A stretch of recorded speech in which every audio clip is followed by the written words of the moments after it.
हैं हम लोग। श्रीलंका की अर्थव्यवस्था चौपट कैसे हुई? श्रीलंका की अर्थव्यवस्था चौपट होने के मेन रीजन था कोरोना और चाइना का कर्जा। कि श्रीलंका की अर्थव्यवस्था में 10% योगदान उसकी जीडीपी में टूरिस्ट का था, पर्यटन का। 10% जीडीपी में बहुत मायने रखता है। हमारे देश में सबसे बड़ी कंपनी जो है टाटा ग्रुप की है। टाटा सन्स है, टाटा स्टील है, टाटा टेलीकॉम है, टाटा की एयरलाइंस है, टाटा नमक है, टाटा का कुल्हाड़ी फावड़ा ये सब बनता है, टाटा के आपका अब देखेंगे टीसीएस, कई कंपनियां हैं टाटा की। टाटा इतना बड़ा कंपनी होने के बावजूद भारत में केवल 5% जीडीपी में योगदान करता है, जबकि श्रीलंका में टूरिज्म जो था वो 10% करता था। लेकिन कोरोना के बीच में टूरिज्म चौपट हो गया। टूरिज्म चौपट होगा तो विदेशी मुद्रा आए नहीं, जिस वजह से यहाँ श्रीलंका में महंगाई बढ़ गई। खाद्यान्न में 14% की महंगाई देखी गई। खैर खाद्यान्न में भारत में भी 14% की महंगाई देखी गई यहाँ पर, लेकिन पेट्रोलियम में यहाँ 85% की महंगाई देख गई, जो पेट्रोलियम क्राइसिस आ गया भयानक। यहाँ पर फॉरेन मुद्रा इतना कम पड़ गया कि भारत वहां की श्रीलंका की सरकार को लूज डॉलर रिसीव करने पड़े। मतलब जिसके पास एक को $2 है ना, वो भी बैंक में जाके दे सकता है, ताकि देश के पास कुछ फॉरेन रिजर्व आ सके। ये लोग ये जो महिंद्रा राजपक्षे है ना, अपने आप में बहुत उड़ते थे, अत्यधिक ज्यादा घमंडी इंसान। ही हम क्या बोले, विदेश नीति का मामला है, वरना ये अपने देश में चुनाव केवल भारत को गरिया के जीते थे। यहाँ पर अभी मालदीव में भी यही हो रहा है। अब हम क्या करेंगे, जस करनी तस भोग ही पावर है भैया। भारत के लोगों को आप बोलते हैं, क्या बात बोले हम यहाँ पर। कहाँ जाए, चाइना को लगता था कि ये यहीं पे, चाइना गुलाम बना के रखना चाहता है। हमारे भारत के लोग हम जीते हैं और जीने चाहते हैं। अब आया समझ में यहाँ पे, अब भारत के पीछे आ रहा है। इनके यहाँ फॉरेन रिजर्व पूरी तरह से चौपट हो गया।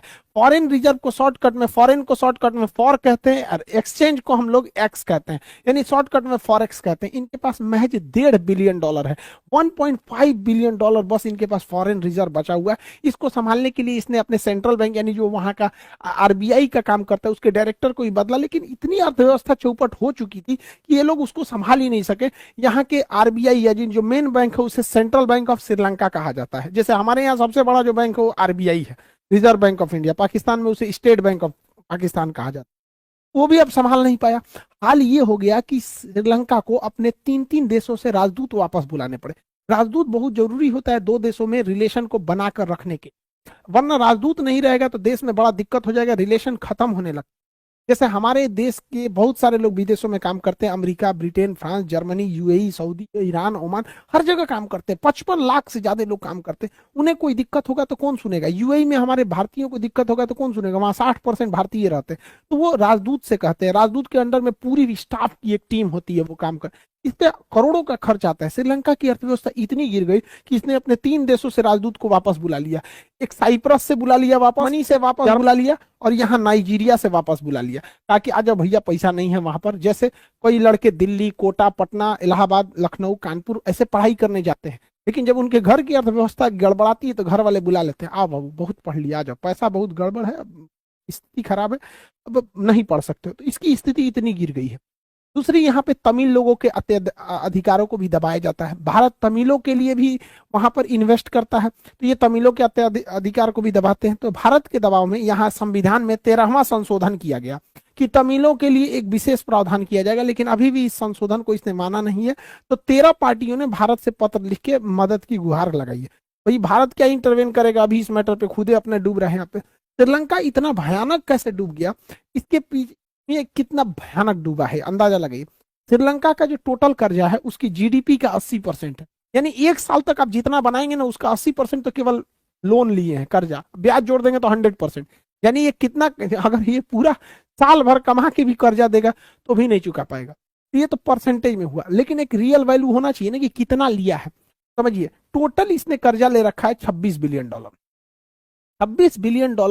अब आप हो या हम हो, कोई भी देश कर्जा लेता है तो ऐसा थोड़ी होता है कि आज ही चुकाना है, ऐसा थोड़ी होता है कि ना अबे दे। यहाँ पर उसका एक लिमिट होता है कि हाँ भैया 10 साल में चुकाना है, लेकिन हाँ उसका किस्त होता है कि इस साल में इतना किस्त देना, अगले साल में इतना किस्त। तो हम ये समझते हैं $26 बिलियन में वह किस्त जो इस साल श्रीलंका को चुकानी है, यानी 2022 में, अभी 2022 में 15 दिन हुआ है, तो 2022 जो है यहाँ पर 22 में इसे 7.6 बिलियन यानी 7.5 बिलियन इसको डॉलर कर्जा वापस करना है। और इसके पास पैसा कितना बचा है? $1.5 बिलियन। वाह, देना कितना है? 7.5 बिलियन, बचा कितना है 1.5 बिलियन। हो गई बैंकरप्टी की नौबत आई, अब इसके सामान बिकने लगेंगे। कि जब भी हम किसी से कर्जा लेते हैं तो वो सिक्योरिटी में कुछ मोर्गेज लेता है। कोई भी इसे कर्जा देगा, जैसे भारत भी किसी से कर्जा लेता है या कोई भी देश लेता है तो मोर्गेज के रूप में अपनी कोई संपत्ति गिरवी रखता है। जैसे कोई कंपनी रेलवे को गिरवी रख सकती है कि भैया हमें कर्जा दो, अगर नहीं चुकाएंगे तो मेरे रेलवे की पूरी कमाई तुम ले जाओगे, यानी रेलवे पे तुम्हारा कब्जा हो जाएगा। या फिर एयरपोर्ट दे देगा, जैसे भारत कर्जा लेगा तो कह देगा भाई दिल्ली का एयरपोर्ट हम मोर्गेज के रूप में रख सकते हैं कि अगर नहीं चुकाएं तो फिर हमारे दिल्ली एयरपोर्ट से जितनी इनकम होगी आप ले जाएंगे, पूरा कंट्रोल आप कीजिएगा उसको। तो इसकी बहुत बुरी स्थिति आ गई है श्रीलंका की वहां पर। हालांकि श्रीलंका जो है अब जा रहा है आईएमएफ के पास से बेल आउट पैकेज लेने। देखिए ये वर्ल्ड बैंक पे नहीं जा सकते हैं, आईएमएफ पे ही जा सकते हैं। दोनों में पहले अंतर समझिए। वर्ल्ड बैंक जो है, इसका एग्जाम में क्वेश्चन पूछता है वर्ल्ड बैंक का पूरा नाम क्या होता है। शॉर्ट टाइम में लोन देती है और ये इमरजेंसी में लोन देती है। कैसे, मान के चलिए आप अपना बिजनेस खड़ा करना चाहते हैं, आपकी 2 फैक्ट्री 4 फैक्ट्री, आप एक और लगाना चाहते हैं, तो इस सब कंडीशन में आपको वर्ल्ड बैंक लोन देगा। पता चला आप अच्छे खासे सैलरी थी, ठीक ठाक है, घर में 2-4 आदमी का एक्सीडेंट हो गया, अचानक 5 लाख का जरूरत है, वर्ल्ड बैंक कहेगा ये इमरजेंसी, आप दुख बीमा विपत दिनाए खजुवट हमारे पास नहीं, निकलो यहाँ आईएमएफ के पास जाओ।